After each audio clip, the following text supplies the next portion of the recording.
ओम शांति। बाबा good morning. आज बाबा के 12 जनवरी 2024 के महावाक्य हैं। बाबा ने सार में कहा, मीठे बच्चे, अपने को आत्मा समझ आत्मा भाई से बात करो। ऐसी दृष्टि पक्की करो तो भूत प्रवेश नहीं करेंगे। भूत माना कोई भी विकार, कमजोरी, दुर्गुण, जो भी कहो, कमी, वो प्रवेश नहीं करेगी। जब कोई में भूत देखो, कोई में भी कुछ कमी कमजोरी देखो तो उससे किनारा कर लो। खासकर क्रोध के भूत के लिए बाबा खास कहते हैं। बाबा ने प्रश्न पूछा, बाप का बनने के बाद भी आस्तिक और नास्तिक बच्चे हैं, कैसे? तो बाबा ने उत्तर में कहा, आस्तिक वो हैं जो ईश्वरीय कायदों का पालन करते, देही अभिमानी रहने का पुरुषार्थ करते, और नास्तिक वो हैं जो ईश्वरीय कायदों के खिलाफ भूतों के वश होकर आपस में लड़ते झगड़ते हैं। दूसरी बात, आस्तिक बच्चे देह सहित देह के सब संबंधों से बुद्धि योग तोड़ अपने को भाई भाई समझते। बाबा की जो श्रीमत है, तुम दे नहीं, तुम आत्मा हो, सभी को आत्मा रूप में देखो। आत्मा आत्मा, भाई भाई, कई पाठनों का पक्का होता है। नास्तिक देह अभिमान में रहते हैं। ओम शांति। पहले पहले बाप बच्चों को समझाते हैं कि हे बच्चे, बुद्धि में सदा ये याद रखो कि शिव बाबा हमारा सुप्रीम बाप भी है, सुप्रीम शिक्षक भी है, सुप्रीम सतगुरु भी है। ये पहले पहले बुद्धि में ज़रूर आना चाहिए। हर एक अपने को जान सकते हैं कि हमारी बुद्धि में आया व नहीं। अगर बुद्धि में याद आता तो आस्तिक है, नहीं आता है तो नास्तिक है। स्टूडेंट की बुद्धि में फट से आना चाहिए कि टीचर आया है। घर में रहते हैं तो वो भूल जाता है। उस रुहाब से बहुत कोई मुश्किल समझते हैं कि हमारा सुप्रीम बाबा आया हुआ है। वो टीचर भी है और वापस ले जाने वाला सतगुरु भी है। याद आने से खुशी का पारा चढ़ेगा। जब मम्मी ये बात याद आएंगी तो बहुत खुशी होंगी, नहीं तो अपने ही दुख दर्द की दुनिया की छी बातों में, भिन्न भिन्न ख्यालातों में बैठे रहते हैं। दूसरी बात, बहुत करके बच्चों से पूछते हैं कि विनाश में बाकी कितना समय है। बोलो, ये पूछने की बात नहीं है। पहले तो ये हमको किसने समझाया, उनको जानो। ये बात किसने कही कि विनाश होना है, दुनिया बदलनी है, तो पहले उसको तो जानो। विनाश कब होना है ये पूछने की बजाय पहले बाप का परिचय दो। आदत पड़ी हुई होगी तो समझाएंगे, नहीं तो भूल जाएंगे। बाप कितना कहते हैं, अपने को आत्मा समझो, दूसरे को आत्मा की दृष्टि से देखो, परंतु वो दृष्टि ठहरती नहीं है। रुपए में से एक आना भी मुश्किल बैठता है, जैसे बुद्धि में ठहरता ही नहीं है। ये कोई बाप श्राप नहीं देते, ये तो बाप समझाते हैं कि ज्ञान बहुत ऊंचा है, राजाई स्थापन होती है, रंक से लेकर राव बनते हैं। बाबा ने कहा, राव थोड़े बनते हैं, बाकी रंक नंबरवार बनते हैं, जिसका जैसा पुरुषार्थ। लास्ट नंबर वाले की बुद्धि में भी कभी कोई बात बैठ ना सके। तो पहले जब किसी को भी समझाते हो तो शिव बाबा का जो 32 गुणों वाला चित्र बनाया है उस पर समझाना चाहिए। उसमें भी लिखा हुआ है supreme father, supreme teacher, supreme सतगुरु। पहले जब ये निश्चय होगा कि समझाने वाला सुप्रीम फादर है तो वो फिर संशय नहीं लाएंगे। बाप बिगर ये स्थापना कोई कर ना सके। तुम जब समझाते हो कि ये स्थापना हो रही है तो उन्हों की बुद्धि में ये ज़रूर आना चाहिए कि इन्हों को समझाने वाला कोई है। कोई मनुष्य मात्र तो ऐसे कह ना सके कि ये राज्य स्थापन हो रहा है। तो पहले पहले बाप का निश्चय पक्का कराना है। ये बात स्वयं परमात्मा कह रहे हैं। हमको परमात्मा बाप पढ़ाते हैं। ये कोई मनुष्य मत नहीं है, ये ईश्वरीय मत है। नई दुनिया तो ज़रूर बाप द्वारा ही स्थापन होगी ना। पुरानी दुनिया का विनाश ये भी बाप का ही काम है। ये निश्चय जब तक नहीं होगा तो पूछते ही रहेंगे कि कैसे होता है। इसलिए पहले पहले तो श्रीमत की बात बुद्धि में बिठानी पड़े, तब आगे समझ सके। नहीं तो मनुष्य मत समझ लेते हैं। हर एक मनुष्य की मत अलग अलग है, मनुष्यों की तो एक मत हो ना सके। इस समय तुमको मत देने वाला एक है, उनकी श्रीमत पर कायदे सिर चलना वो भी बड़ा मुश्किल है। बाबा कहते हैं देही अभिमानी बनो, ऐसा समझो कि हम भाई भाई से बात करते हैं, तो फिर लड़ना झगड़ना कभी हो ना सके। देह अभिमान में आया समझो नास्तिक, देही अभिमानी नहीं है तो वो नास्तिक है। देखो बाबा नास्तिक और आस्तिक की परिभाषा क्या बता रहे हैं। दुनिया में तो जो मंदिर में जाए वो आस्तिक, जो मंदिर में ना जाए वो नास्तिक। भगवान के बारे में जानने वाला आस्तिक नहीं, लेकिन मंदिर में जाए वो आस्तिक। भले मंदिर वाले देवी देवता को जानता हो कि नहीं जानता हो, सारे भगवान कितने भगवान पता नहीं, परंतु हाँ ये श्रद्धा होनी चाहिए कि मंदिर में जा रहा है या भक्ति कर रहा है तो वो आस्तिक। जो मंदिर में नहीं जा रहा है तो उन्होंने चाहे भगवान को पहचान भी लिया है, वो नास्तिक कहेंगे। और इधर बाबा क्या कहते हैं, जो भगवान के बारे में जानता है वो आस्तिक, जो नहीं जानता है वो नास्तिक। तो बाबा कहते हैं, और फिर उसकी भी और गहरी परिभाषा। बाबा को जान तो लिया, लेकिन अब बाबा ने जो श्रीमत दी कि बच्चे देही अभिमानी बनो, अब जो बाबा की श्रीमत का पालन करता हुआ चल रहा है वो आस्तिक, और जो बाबा का बन गया है, बाबा को पहचान लिया है लेकिन देह भान अभिमान में ही रहता जीता है, तो उसको बाबा नास्तिक कह रहे हैं। कितनी गहरी परिभाषा है देखो। देह अभिमान बहुत नुकसानकारक है, ज़रा भी लड़ते झगड़ते हैं तो समझो नास्तिक हैं। बाबा को जानते हैं लेकिन बाबा जो श्रीमत दे रहा है अगर उसके अनुसार ही नहीं चलते तो बाबा उसको नास्तिक कह रहा है। बाप को जानते ही नहीं है, क्रोध का भूत है तो नास्तिक ठहरा। बाप के बच्चों में भूत कहाँ से आया, वो आस्तिक नहीं ठहरा। भले कितना भी कहे कि हमारा बाप में प्यार है, परंतु ईश्वरीय कायदे के खिलाफ बात करते हैं तो उन्हें रावण संप्रदाय का समझना चाहिए। देह अभिमान में है, कोई में भूत देखो व दृष्टि खराब देखो तो हट जाना चाहिए। भूत के आगे खड़े रहने से भूत की प्रवेशता हो जाएगी, क्योंकि उसमें जो भी भूत है वो वाइब्रेशन हमें भी तो प्रभावित करेंगे ना, इसलिए उससे किनारा कर लेना चाहिए युक्ति से। भूत से लड़ पड़ते हैं, भूत आए तो पूरा नास्तिक है। देवताएं तो सर्वगुण संपन्न होते हैं, वो गुण नहीं है तो नास्तिक हैं। नास्तिक वर्षा थोड़ी लेंगे, ज़रा भी खामी नहीं होनी चाहिए। फिर बाबा ने कहा नहीं तो बहुत सजा खाकर प्रजा में जाना पड़ेगा। भूत से दूर रहना चाहिए। भूत का सामना किया तो क्या होगा, भूत आ जाएगा। तो बाबा ने कहा भूत से कभी सामना नहीं किया जाता, उनसे जास्ती बात भी नहीं करनी चाहिए। सुना, बाबा कहते हैं यह है भूतों की दुनिया। भूत जब तक निकले नहीं है तो सजाएं भी खानी पड़ेंगी, पद भी नहीं पा सकेंगे। लड़ाई तो एक ही है, कोई राव बन जाते हैं, कोई रंक बन जाते हैं। राव की दुनिया थी, अभी रंकों की दुनिया है, सब में भूत है। भूत निकालने का पूरा पुरुषार्थ करना चाहिए, माना अपने उन कमियों कमजोरियों को खत्म करना चाहिए। बाबा मुरली में बहुत समझाते हैं, किस्म किस्म के स्वभाव होते हैं, बात मत पूछो। वो तो हम सभी अनुभवी है, एक दूसरे के जिसके भी संपर्क में आते हैं कैसे कैसे लोग होते हैं। तो प्रदर्शनी आदि में पहले बाप का परिचय देना है। बाप कितना लवली है, वो हमको ऐसा देवता बनाते हैं। गायन भी है, मनुष्य से देवता किए करत ना लागी वार। देवताएं थे सतयुग में तो जरूर उनसे पहले कलयुग था। यह सृष्टि चक्र का ज्ञान भी तुम बच्चों की बुद्धि में अभी है, वहाँ ये ज्ञान इन देवताओं में नहीं रहेगा।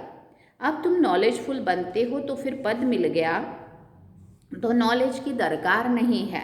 ये है बेहद का बाप, जिससे 21 पीढ़ी तुमको स्वर्ग का वर्षा मिलता है। तो ऐसे बाप को कितना याद करना चाहिए।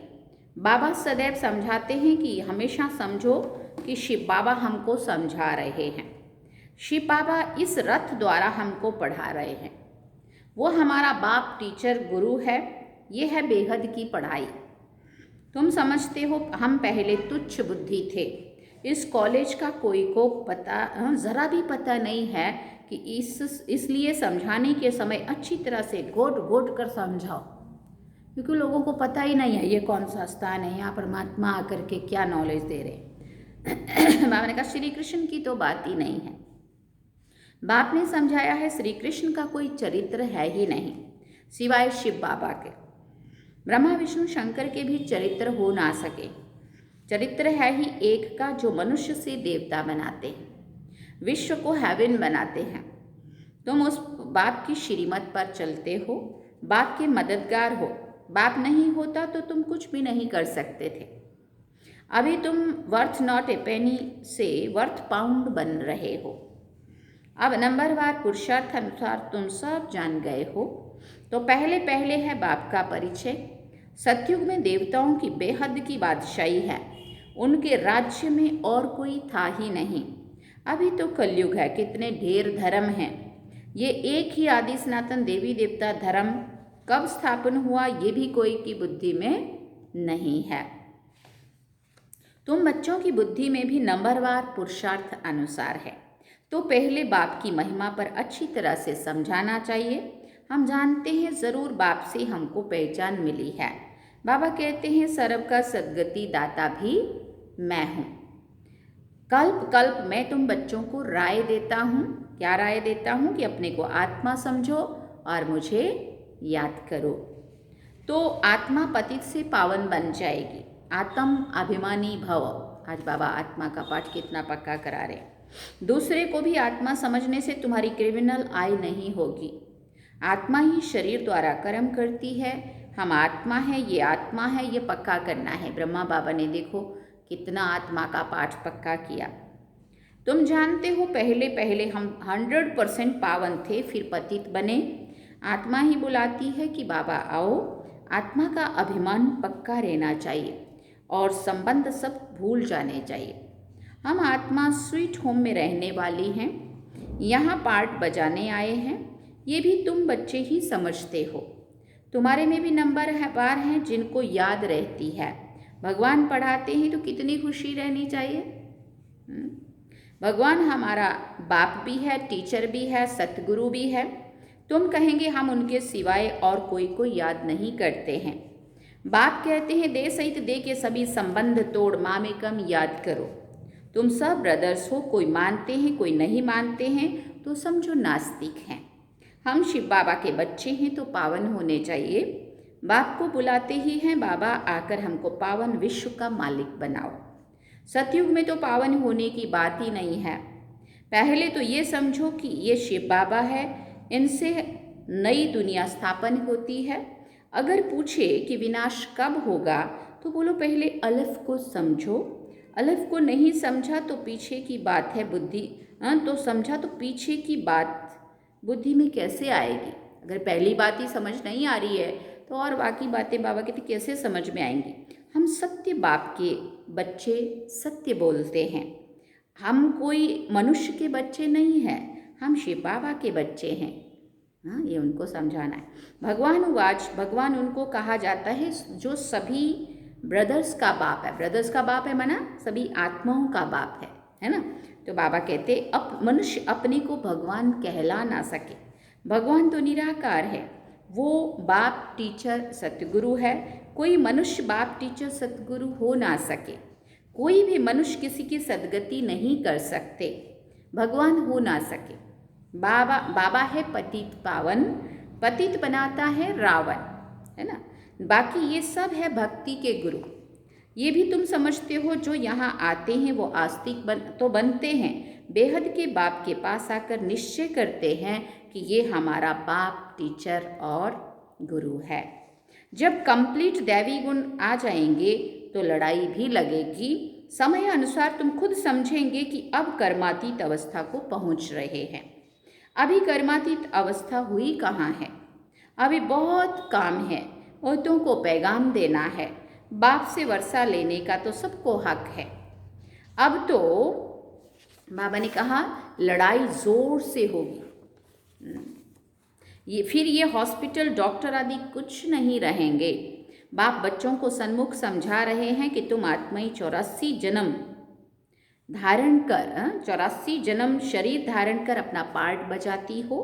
किसी के 70-80 जन्म भी होंगे, है ना। जो जो जैसे जैसे शामिल होता जाएगा, सतयुग के शुरू में, कोई बीच में, कोई लास्ट में, कोई त्रेता में, जैसे जैसे कोई द्वापर में, तो उतने उतने जन्म उसके कम होते जाएंगे।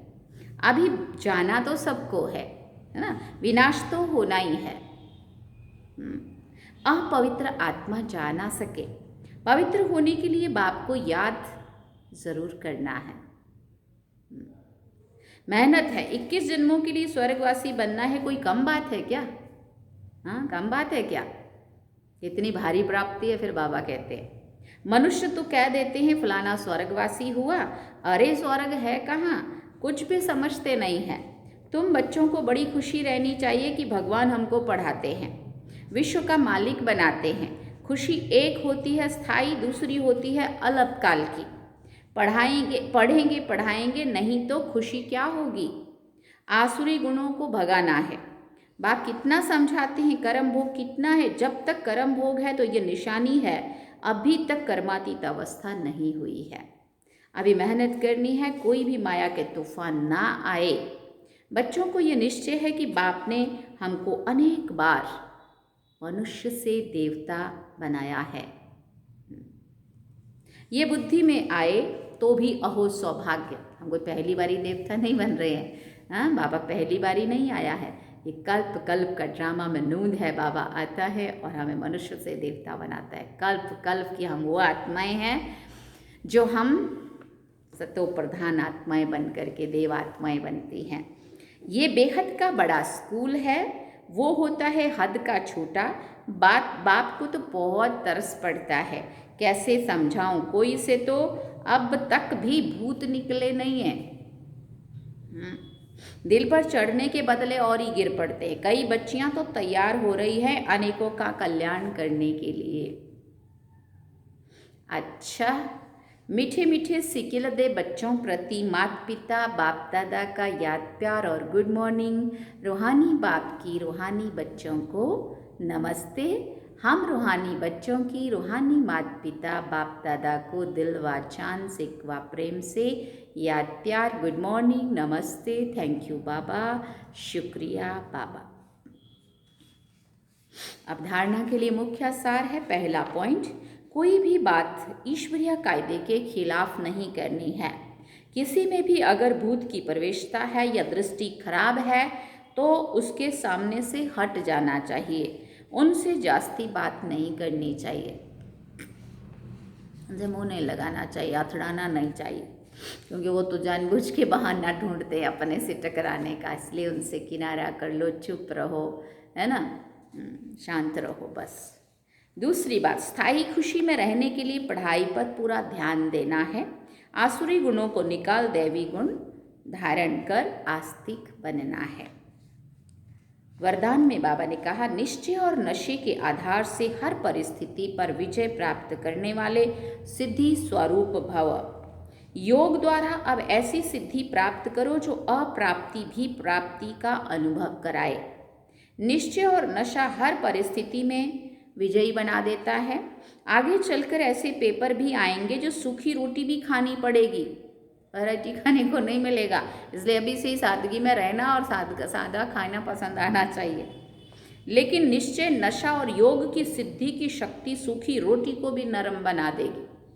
अगर हमारी स्थिति अच्छी होगी ना, पता ही नहीं चलेगा हम सूखी खा रहे हैं कि क्या खा रहे हैं। परेशान नहीं करेगी। आप सिद्धि स्वरूप की शान में रहो तो कोई भी परेशान नहीं कर सकता।